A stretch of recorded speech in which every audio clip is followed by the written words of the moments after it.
जय हिंद। ये कोरोना का जो डेल्टा प्लस वेरिएंट है ये कितना घातक है और ये कितनी तेजी से संक्रमित हो रहा है, क्या ये भारत में थर्ड वेव लाएगा और थर्ड वेव में बच्चे किस हद तक प्रभावित होंगे, और वुहान से ये वायरस लीक हुआ था या नहीं लीक हुआ था, इसके बारे में हम समझते हैं। देखिए, दुनिया में कई तरह के वायरस थे। जो स्टार्टिंग था कोरोना का वुहान से, अब ऐसे समझिए उसके बाद जो पहला बार इसमें बदलाव देखा गया, म्यूटेशन देखा गया, वो ब्रिटेन में देखा गया था, जिसे अभी के वक्त में हम लोग अल्फा वेरिएंट कहते हैं। इसका जो रेशियो था रेप्लिकेट होने का, मतलब एक अनुमान लगाया गया था कि एक संक्रमित आदमी कितने को फैला सकता है। तो देखिए, जो पहला जहां से चाइना से शुरुआत हुआ था तो वो वुहान से शुरुआत हुआ था। तो वुहान में ये जो रेशियो था वो 2.5 था, यानी अगर एक आदमी संक्रमित है तो वो औसतन 2.5 लोगों को पहुंचा सकता है कोरोना, एक एवरेज निकाला गया था। जबकि ये जो अल्फा वेरिएंट है ये 4 लोगों तक को फैला सकता था, मतलब वहाँ 2.5 लोग, यहाँ 4 लोग। और जो भारत से म्यूटेट होके बना था, इंडिया में ही उसको देखा गया था, महाराष्ट्र में, तो वो डेल्टा वेरिएंट जो है वो 8 आदमी को मतलब फैलाने में वो सक्षम है। तो इसलिए देख सकते हैं कि जो चाइना में फैला था वो 1 से 2.5 लोगों में पहुंच रहा था, ये 1 से 8 लोगों में पहुंच रहा है, 3 गुना से ज़्यादा तेजी से फैल रहा है यहाँ पे। तो इसलिए ये ज़्यादा कंसर्न बना हुआ है। अब वेरिएंट होते हैं, हमेशा बदलाव आते रहते हैं। सारे बदलाव खतरनाक नहीं होते, लेकिन कुछ बदलाव खतरनाक होते हैं। जैसे देखिए, कोरोना में बदलाव समझिए, जैसे कोरोना के भी कई शकल होते हैं, उसी तरह आप देखिए ये सारा का सारा तो गुलाब ही है, लेकिन इस गुलाब में अलग अलग वेरिएंट है। सफ़ेद गुलाबी है। अब इस गुलाब में भी कुछ वेरिएंट ऑफ कंसर्न हो सकते हैं, कुछ खतरनाक गुलाब होंगे। जैसे किसी को सफ़ेद गुलाब दे सकते हैं तो बच जाएंगे, ये वाला देंगे तो भी बच सकते हैं। लेकिन अगर ललका गुलाब दे देंगे तो तुरंत समझ जाएगा, अगर सिग्नल उधर से ग्रीन नहीं है, हाई ललका गुलाब दे दीजिए तो फिर थुरा सकते हैं, 1-2 तमाचा पड़ जाएगा। तो उसी तरह से कोरोना में कई वेरिएंट है, उसमें से ललका गुलाब जिस तरह एकदम डायरेक्ट हिट करता है, उसी तरह जो डेल्टा वेरिएंट है कोरोना का वो डायरेक्ट हिट करता है, अब बहुत तेजी से जान ले लेता है, और ओकरों से खतरनाक है डेल्टा प्लस वेरिएंट। तो इस तरह से जैसे हर फूल में, हर फल में, इवन जानवरों में भी अलग अलग वेरिएंट पाई जाती हैं, नस्लें पाई जाती हैं। उसी तरह जैसे हम लोग, जैसे ये गुलाब जो है ये CBSE बोर्ड वाला है, एकदम सुंदर है, और जो हम लोग घर में गमला में बोलते हैं हिंदी मीडियम वाला गुलाब, इसे जरा जवान होने के बाद इससे हो जाता है, जरा चौपट हो जाता है। तो अलग ये भी वेरिएंट है। अभी जो डेल्टा वेरिएंट में भी एक और चेंजिंग हुआ है, जिससे कि वो डेल्टा प्लस बन गया है। ये बहुत ही खतरनाक है। WHO ने इसे वेरिएंट ऑफ कंसर्न, इसको एकदम चेतावनी दिया है कि इस पर बहुत जल्दी एक्शन लेना जरूरी है। इस डेल्टा प्लस वेरिएंट से लगभग 10 देश अभी वर्तमान में, इससे ज़्यादा देश भी संक्रमित हो चुके हैं। इसमें सबसे ज़्यादा देखने को मिल रहा है ब्रिटेन में। हालांकि ब्रिटेन में ज़्यादातर लोगों को वैक्सीनेशन दी जा चुकी है, ब्रिटेन अपने 60% लोगों को वैक्सीन लगा चुका है, लेकिन ब्रिटेन में ये तेजी से फैल रहा है। रूस और इंडोनेशिया ये डेल्टा प्लस वेरिएंट से अभी बहुत तेजी से संक्रमित हो रहे हैं। इसमें इजराइल जो है, यहाँ पर भी डेल्टा जो प्लस वेरिएंट है वो पहुँच गया है, बट इजराइल इतना तेजी से एक्शन लिया कि वहाँ एक दिन में 150 केस देखे गए, तो उसने कह दिया कि पूरा मतलब हर जगह मास्क लगाना होगा, और इजराइल पहला देश बन गया जिसने कह दिया कि आपको घर के अंदर भी मास्क लगाना पड़ेगा। सोचिए, 200 केस होने पर उसने इतना कर दिया। ये अलग बात है कि उसकी जनसंख्या लगभग 1 करोड़ हाई है, लेकिन फिर भी इतना तेज स्टिक लिया है ताकि वो कंट्रोल कर लेगा। लेकिन भारत में देखेंगे तो भारत में लगभग 12 राज्यों में डेल्टा प्लस वेरिएंट देखे गए हैं। ये महाराष्ट्र से शुरू हुआ था। हालांकि डेल्टा प्लस वेरिएंट की पहली मौत मध्य प्रदेश में देखी गई है। अब इसके बावजूद भारत में इतने बेतहाशा छुट्टा सांड की तरह लोग घूम रहे हैं, और इन लोग को समझ में नहीं आ रहा है। देखिए, कोरोना फैलने से उतना खतरा नहीं है जितना कि उसका रूप बदलने से। जितना कोरोना फैलेगा, जैसे मान के चलिए 1000 लोगों को कोरोना हुआ ना, तो उसके बाद अगला को नई वेराइटी का कोरोना होगा। तो भारत में तो लाखों लोगों को कोरोना हो रहा है, तो क्या पता एक नया वेराइटी उत्पन्न हो जाए। तो कोरोना को जड़ से खत्म करना जरूरी है, तभी हम थर्ड वेव से बच पाएंगे। हालांकि अगर आप देखते हैं तो थर्ड वेव तक अगर हम लोग 60% जनसंख्या को अगर हम लोग वैक्सीनेट कर देते हैं तो हम थर्ड वेव से इजीली बच सकते हैं। अब ये वैक्सीनेशन बहुत जरूरी काम करता है। अमेरिका में एक स्टडी में वहाँ पता चला है कि वैक्सीन में क्या हुआ, अमेरिका में मई के महीने में एक डाटा दिया गया जिसमें 18,000 लोगों की मौत हुई थी। भारत में तो एक दिन में 6,000 लोगों की भी मौत हुई है, 4-4 हज़ार मौत हो रही थी एक बीच में तो लगातार। तो उस हिसाब से 4,000 के हिसाब से देखेंगे तो 4-5 दिन में ये तो आपका 18,000 पहुंच जाएगा यहाँ पे।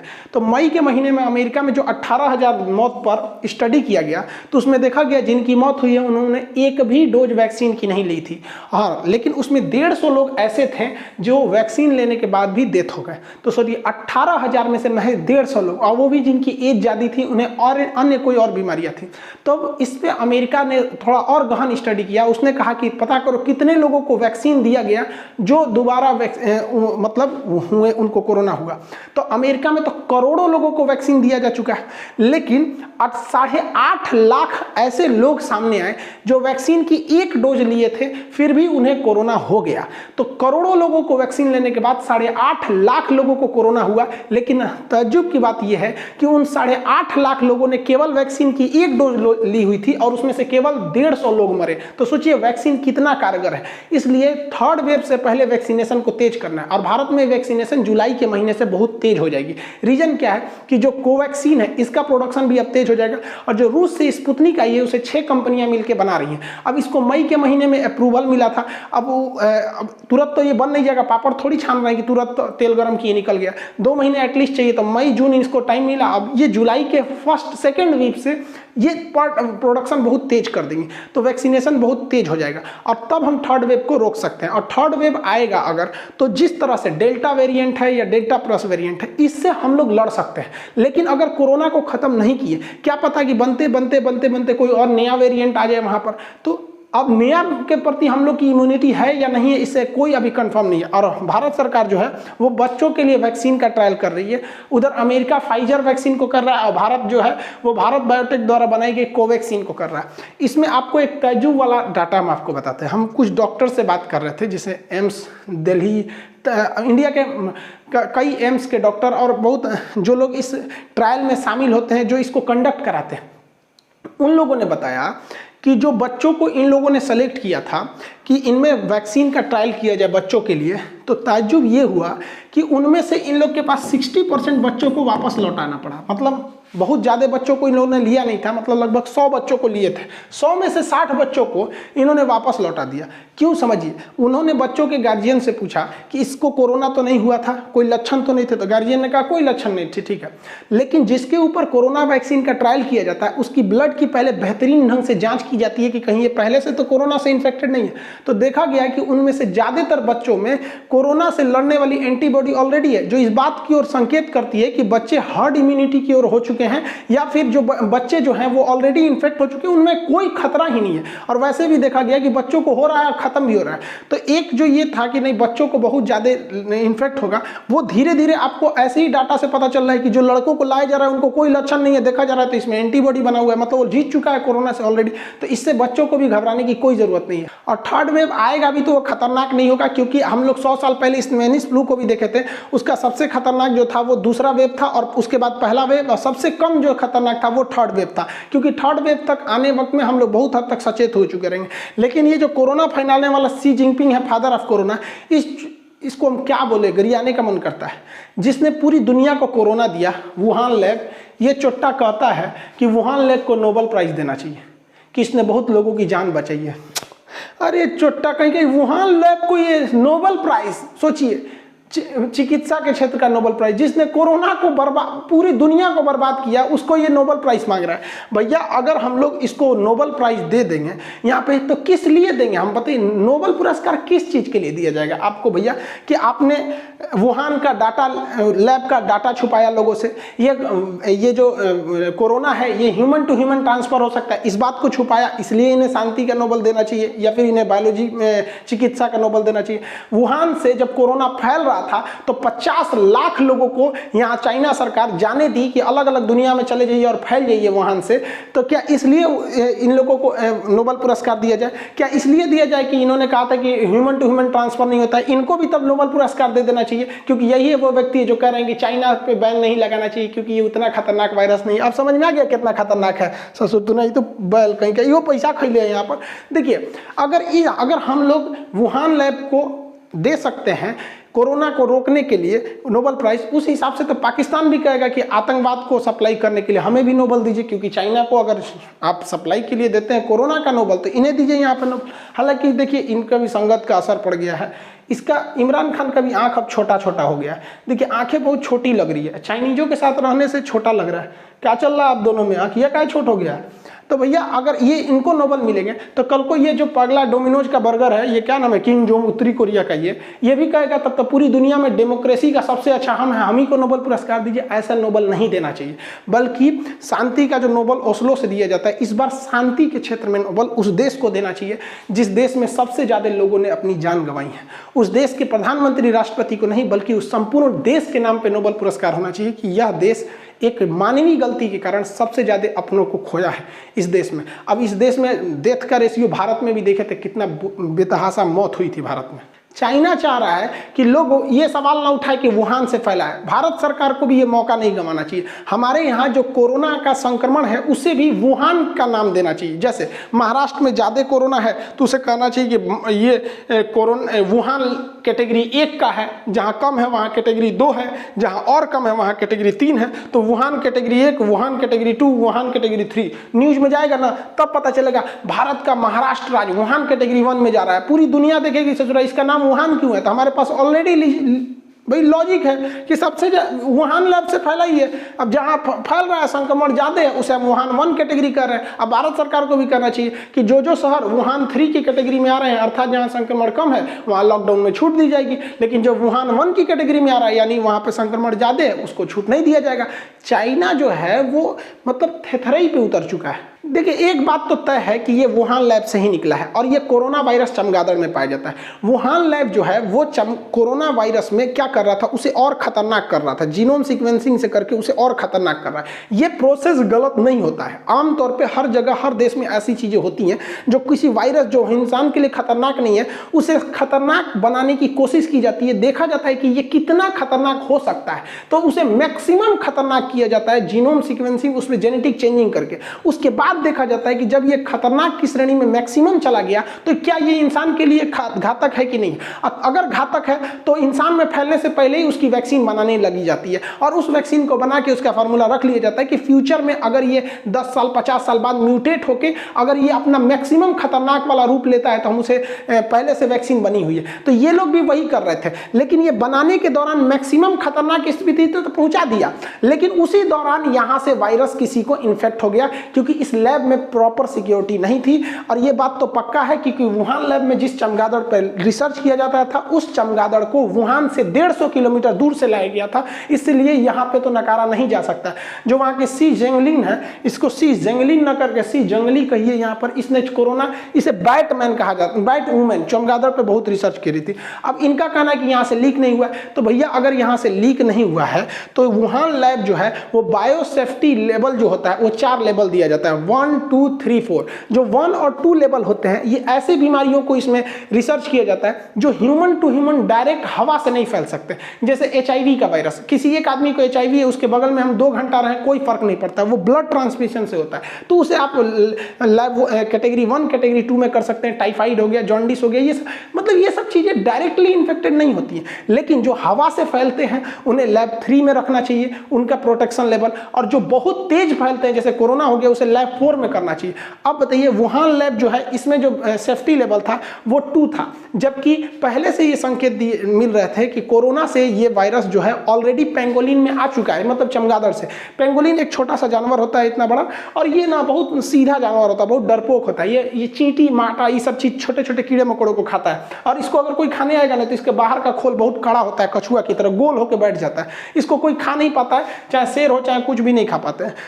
पेंगोलिन जो होता है इसका जो जीभ होता है वो जीभ बहुत लंबा होता है, जिससे कि ये चींटी वगैरह को आराम से खा लेता है। ये अपना अगला पैर उठा के चलता है और अगर इसको खतरा होगा तो सिकोड़ के खुद को बैठ जाता है। और इसके ऊपरी कवर हार्ड होने की वजह से शेर वगैरह इसको नहीं खा पाते हैं, कितना भी कोशिश कर ले शेर वगैरह 1-2 घंटा में थक के छोड़ के इसको चले जाते हैं लोग, लेकिन इसको भी वो सब खा जाते हैं, सब छील के इसके बाहर का जो कवर होता है उसको निकाल के काट के और उबाल देते हैं इसको पानी में, ताकि इसका बाहरी का कवर जो है वो छोड़ दे। गर्म पानी से उबालने से इसका बाहरी कवर छोड़ देता है और फिर इसको इसका खाल नोच के इसको चारों ओर से निकाल के इसको खा लेते हैं। इससे जनन क्षमता बढ़ती है चाइनीजों की, ऐसा इन लोग का मानना है। और आर्थराइटिस वगैरह के इलाज के लिए भी सबको बहुत ज्यादा वो लोग खाते हैं लोग, चाइना वाले सब इसको। तो ये बात पहले से संकेत मिल चुकी थी कि ये उसमें फैल रहा है, फिर भी वुहान के सी फूड मार्केट में इन दोनों के मांस मिल रहे थे, चाहे वो चमगादड़ हो चाहे वुहान हो, उसको चमगादड़ या फिर पेंगोलिन हो, उसके मांस को दिया जा रहा था। और इसमें जो था, जब ये रिसर्च कर रहा था तो इसमें बायोसेफ्टी लेवल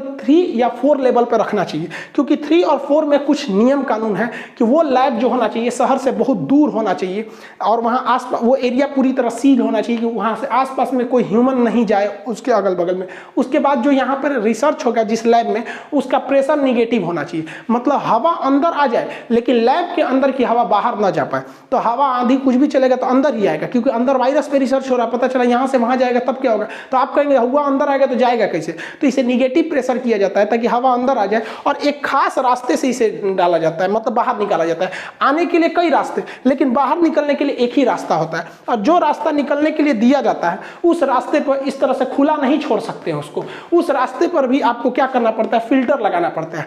तो जो भी वायरस वगैरह थे उसे फिल्टर से छान लिया जाता है, उसके बाद प्योर हवा को वहां छोड़ा जाता है। ऐसी व्यवस्था वुहान में कम देखने को मिली थी। साथ ही वहां पर मास्क या ग्लव्स पहन के आप रिसर्च नहीं कर सकते, आप इतना खतरनाक काम कर रहे हैं, वहां पर आपको एक स्पेशल सूट पहनना पड़ता है जो चारों ओर से, उसमें हवा जा ही नहीं सकती है, और बगल से ऑक्सीजन का पाइप रहता है, इसके अंदर गया रहता है, और ये लोग उस सूट के अंदर पूरा हवा डालते रहते हैं लोग, ताकि इनका अंदर बॉडी टेम्परेचर भी मेंटेन रहे। इस तरह से इनका पूरा सर से लेके A to Z चीज ढका रहता है, जिस तरह से अंतरिक्ष में कैसे जाते हैं लोग उस तरह का सूट ये। जबकि वुहान में इसमें लापरवाही बरती गई, वहां चमगादड़ काटा किसी को, उसके बाद ये फैला और निमोनिया के लक्षण देखे गए। बाद में पता चला भैया ये निमोनिया के लक्षण जैसा दिख रहा है लेकिन यह है कोरोना। ऐसा नहीं है कि किसी लैब से वायरस नहीं लीक हुआ है, बहुत बार ये रसिया के लैब से भी लीक हुआ था, कई जगहों से अलग अलग, जैसे चिकन पॉक्स का वायरस लीक हो जाना, छोटी मोटी बीमारियों का, स्वाइन फ्लू जैसे बीमारियों का वायरस लीक होता है, लेकिन कोरोना जैसे महामारी का वायरस लीक हो जाना,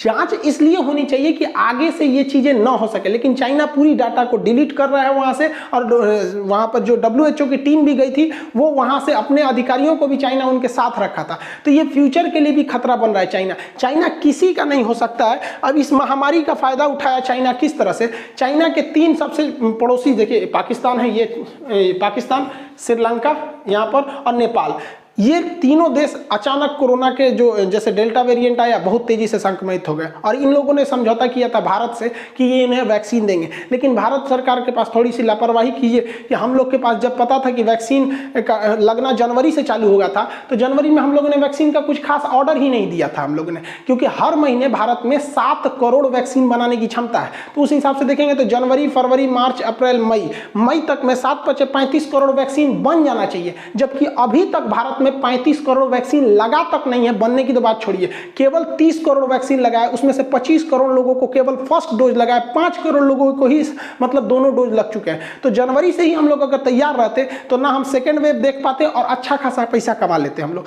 चाइना ने इसी का फायदा उठाया, इन लोगों के पास मजबूरी थी, भारत वैक्सीन देने में हाथ खड़ा कर लिया कि भैया हमारे यहाँ खुद के लोग मर रहे हैं। तो चाइना की जो वैक्सीन है सिनोवैक्स, जो हजमोला की कैटेगरी में आती है, इस वैक्सीन को चाइना $5 में बेचता है। $5 बोले तो मतलब मोटा मोटी 400 रुपए।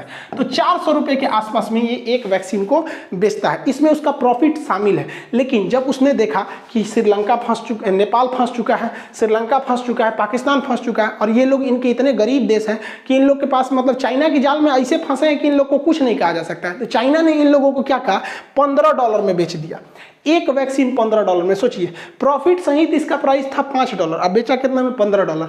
अभी आप टेंशन नहीं लीजिए, समझिए अभी पूरा कहानी समझिए, यानी $10 एक वैक्सीन पर $10 इसने एक्स्ट्रा कमाया। अब ये लोग ऐसा तो नहीं है वैक्सीन 1-2 ठो लेंगे, अब इन लोग की जनसंख्या है बहुत ज़्यादा यहाँ पर, तो ये लोग वैक्सीन भी मंगाए थे लोग करोड़ों की संख्या में। और पाकिस्तान को तो पता है कि भैया हमारे पास जो जनसंख्या है दूसरा देश में तो वैक्सीन ले नहीं सकते हैं, तो दोनों डोज के हिसाब से 10 करोड़ वैक्सीन इसने दिया, किसी को 5 करोड़, किसी को 10 करोड़। पाकिस्तान को इसने थमा दिया 10 करोड़ वैक्सीन, एक वैक्सीन पर $10 एक्स्ट्रा लिया है। तो देखिए $10 को रुपया में बदलने के लिए 72 से गुणा कर देते हैं, और कितना वैक्सीन लिया गया, 10 करोड़। ससुरा 72 अरब रुपया कमा दिया चाइना, किससे, पाकिस्तान से। वो बेचारा अपने कर्जा में डूब रहा है, उसको कोरोना फैलाया, आधा लोग को मार डाला उसमें, उसके वैक्सीन बेच के कमा रहा है। नेपाल को भी यही हाल किया, श्रीलंका को भी यही हाल किया, और इन लोगों ने हल्ला कर दिया कि ससुरा $15 में बेच रहा तो घुसियाइयो गया। अब लोगों को समझ में आ रहा है कि चाइना ससुरा किसी का नहीं है। भारत यहाँ तक में वैक्सीन जितने लोगों को अब तक दिया, ज़्यादातर देशों को वैक्सीन भारत ने फ्री में दिया, लेकिन हमारी लापरवाही थी, और ये लापरवाही नहीं, घोर लापरवाही थी। जब हमारा फर्स्ट फेज का डाटा आ चुका था, सेकेंड फेज का डाटा अच्छा था, थर्ड फेज के डाटा में भी साइंटिस्टों ने कह दिया था कि नहीं सक्सेस होगा, तो हम लोगों को नवंबर से ही वैक्सीन को बना के रेडी रखना चाहिए। अगर मान के चलते हैं कि वैक्सीन काम नहीं करती तो खूब से खूब 10-20 करोड़ की वैक्सीन खराब हो जाती है। वहाँ पे भारत सरकार अरबों खरबों की इकोनॉमी है, उसमें 10 करोड़, हम लोग सोच रहे 400 करोड़ रुपए दान दे देते हैं लोग, दूसरे देश में भूकंप वगैरह आता है, लेकिन वैक्सीन पे हम लोगों ने रिस्क नहीं लिया, जो बहुत भारी हम लोग को कीमत चुकानी पड़ी। मई के महीने में देखे किस तरह कोरोना ने तांडव मचाया, लेकिन हाँ जुलाई से वैक्सीनेशन तेज हो जाएगा, और कोरोना से बचने का तो भैया एक ही रास्ता है, वैक्सीन लगवाइए, नहीं तो ऊपर जाइए। आई होप समझ गए होंगे आप लोग। मिलेंगे नेक्स्ट क्लास में। जय हिंद।